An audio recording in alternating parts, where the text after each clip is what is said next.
When I look at all of these problems here, what I see is that I'm multiplying every single time by one number and the number 1.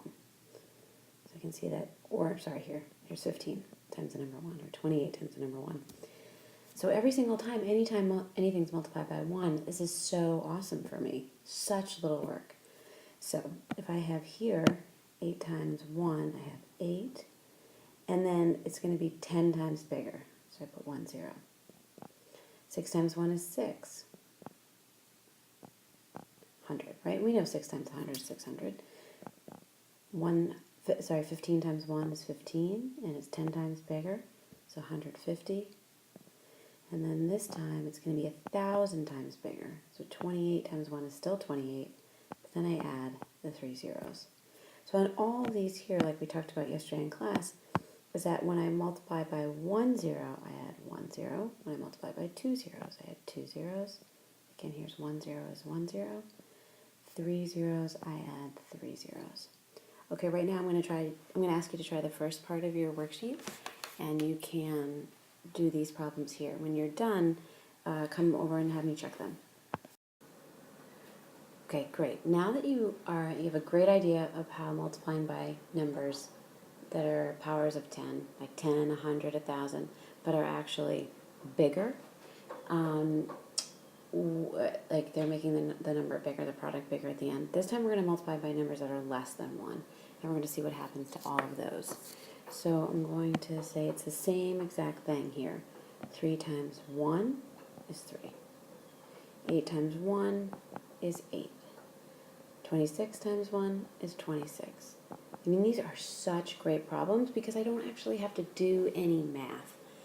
Not that we don't mind doing math, it's just easier. 52 times 1. Okay, 52. And 5 times 1. 5. Now all I need to do is just look and see how many digits are there behind my decimal and have that also in my answer.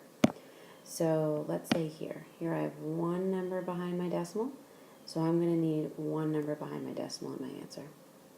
I have one number behind my decimal, so I need one number behind my decimal. Again, one number behind my decimal, one number behind my decimal. This time I have two numbers behind my decimal, so I'm going to need two numbers behind my decimal. This time I have 4 numbers behind my decimal, and I only have a 5 here.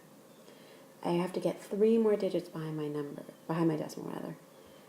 If I put my numbers here, I end up getting 5,000. I've changed it from 5 to 5,000, and that's a big change. I'd much rather have $5,000 in my wallet instead of $5 in my wallet. So those are not the same thing. But if I add my zeros here, that is still 5. That 5 is still in the 1 spot, so it's still 5. So now I have 4 numbers behind my decimal, so I'm all set there. What I want you to do now is I want you to try the next part of the worksheet, and when you're done with that, call me over. And don't call me over, come over and see me. What's really interesting in this third set of problems that you're going to try is that now we have 600. Like we have something much bigger with all these zeros, and we have 1/100th. So what I'm going to do is I'm going to first take care of my 600 times 1, which I know is just 600. Then I'm going to look at my 50 times 1, which is just 50. Then I'm going to look at my 300 times 1, and I get 300. So I'm just doing one thing at a time, just multiplying first. And now we're going to take care of our decimals. So here I have 2 numbers behind my decimal, so I'm going to need 2 numbers behind my decimal. Here I have 1 number behind my decimal, so I'm going to need 1 number behind my decimal. Here I have 1 number behind my decimal, so I'm going to have one more number behind my decimal. All right, try the next section.